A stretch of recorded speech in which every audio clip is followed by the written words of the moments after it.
News Brooklyn Center and Brooklyn Park are accusing the state of unfair affordable housing practices. And today they took their case directly to the federal government's top housing official. As SONYA GOINS reports, the two cities claim current practices are taking advantage of poorer suburbs.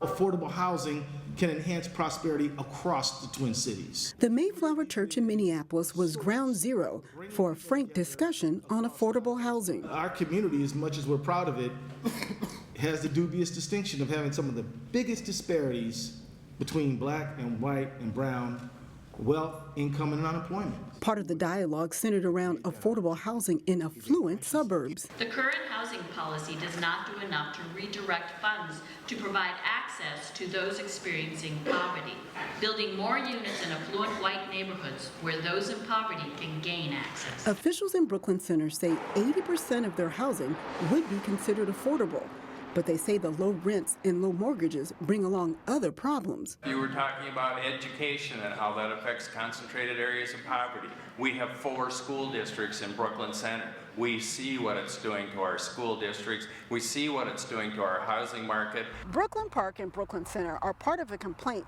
that was filed last year against the state. They say affordable housing practices have increased poverty and racial segregation in their cities. Aggressive policy changes are needed to undo the segregation.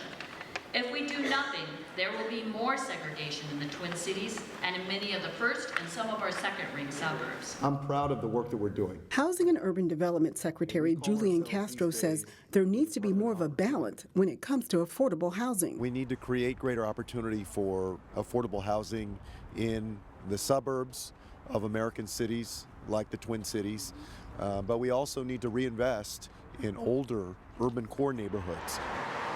Officials in Brooklyn Park and Brooklyn Center say they're not opposed to affordable housing.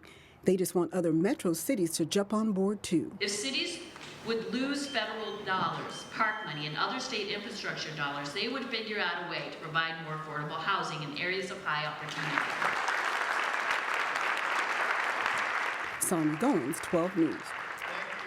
The Met Council and the Minnesota Housing Finance Agency have asked HUD to dismiss the complaint. The federal agency has not yet made a decision.